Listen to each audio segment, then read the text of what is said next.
there, Tim here from Rockout Videography again.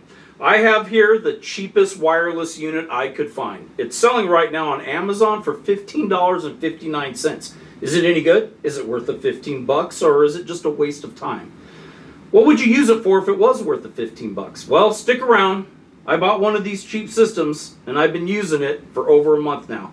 I'm going to show you its features and talk about my experiences with it so that you can decide if one of these units is the right choice for you.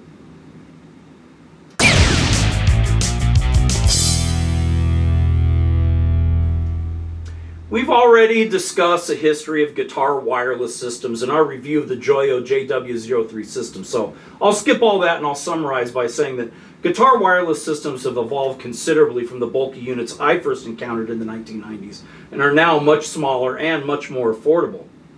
I hate cables and I'm trying to eliminate them from my life wherever I can. I wanted another wireless system to keep permanently connected to my home practice setup, and I didn't want to pay a lot of money for something that was basically just going to sit around in the studio and never leave the house. It didn't need to have the same level of reliability required by my main wireless system. I went looking on Amazon, and what I found was this, the Ingpartner A8 wireless guitar system for $15.59. While searching, I noticed that this same exact looking system is being sold by several different companies at several different prices. The outer cases all look exactly alike, and even the printing is the same on some. There are differences in the frequencies being advertised, so perhaps there are differences in the components being used inside, and it's just a case coming from the same source. I don't know. The system came to us in a simple brown cardboard box with minimal but effective protective foam packing. There is the usual split USB mini cable for charging. Unfortunately, it's not USB-C. And a small manual with print so tiny I need my old guy 2.5 magnification reading glasses to read it. The units are labeled so you know which is which, and there are the usual features we see on most of these small wireless units. Power on-off switch, a pairing button, and a charging port on the side opposite the buttons. One of the first things that you'll probably notice is that the 1/4 inch plug does not rotate like most of these small wireless units do. I find this to be a problem that I enjoyed solving, but that you probably won't. Surprisingly, this unit will work in both the Strats we have here, and in fact, an instrument with a Strat style input jack is probably the type that works best. Any instrument with its jack sticking straight out the front, like this P-bass, risks damaging the jack in the unit if you accidentally hit it hard enough.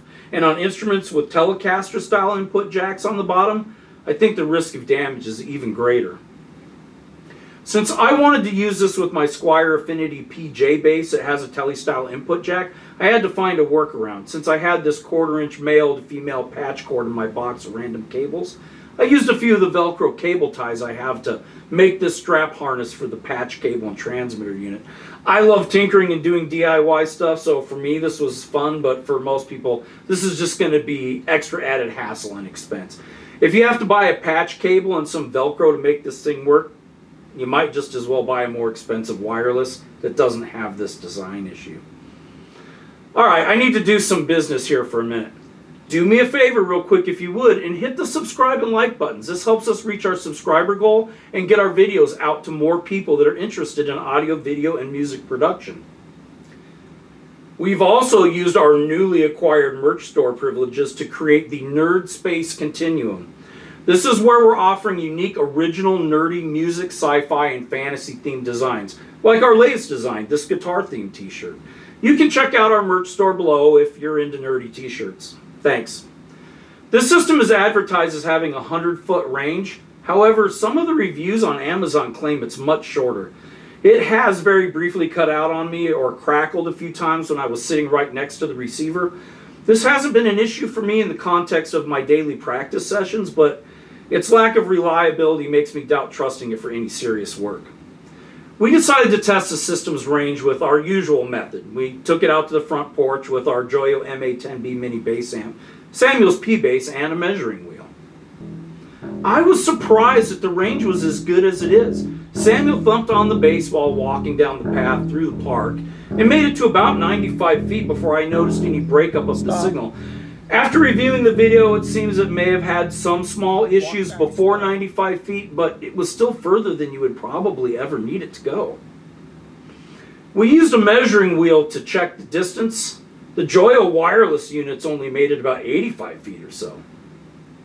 So is this system worth the price I paid for it? Well, for me so far it is. However, keep in mind that I'm only using it for home practice. So if you're just sitting around the house playing for fun and reliability doesn't concern you, then yeah, this could be a fun toy to play with, especially if you want to just try out the conveniences of these new wireless systems without investing much money. I don't hear any difference in the tone of my bass when playing through it. However, I have tired old ears and I have more trouble hearing high frequencies than I used to. So maybe I'm missing something. Again, for practicing at home though, this thing should work just fine. However, I would not trust this for band practice or gigs. I wouldn't trust it for demonstrating gear like a pedal here on the channel either.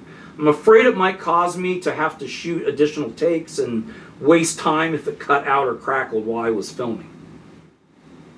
Alright, it's time for The Featured YouTube Artist of the Week! Yay! This week's featured artist is Nikki Stringfield. Nikki is a shredding guitarist vocalist from Dallas, Texas, who got her start in the all-girl tribute band The Iron Maidens and Heaven Below. She decided to add her own original solo act to the mix and is doing well here on YouTube with over 20,000 subscribers. However, I had never heard of her when she showed up in our channel's Facebook feed. So I checked her out and was really impressed. She's a hard-rocking metal artist with a great voice and is also an amazing guitarist. Her channel is really cool with everything from live shows and professional MTV quality music videos to living room sofa acoustic jams. She is so badass she can play with a puppy sitting on her lap trying to lick her face and her fretting hand while she shreds on an acoustic without missing a beat. Seriously, if this isn't one of the most adorable moments in YouTube history, I don't know what is. It's in her Aces High acoustic cover video. Go check it out. Let's all go to Nikki's channel, subscribe, like her videos, and leave her some comments to show her support. She really is, I think, one of the most amazing modern metal artists out there right now, and she deserves 20 million subscribers. Let us know in the comment section what you think of all this modern, cheap wireless technology, and if you have any experiences with these types of systems. What kind of wireless would you recommend to someone who's new to the wireless thing and wants to try something out?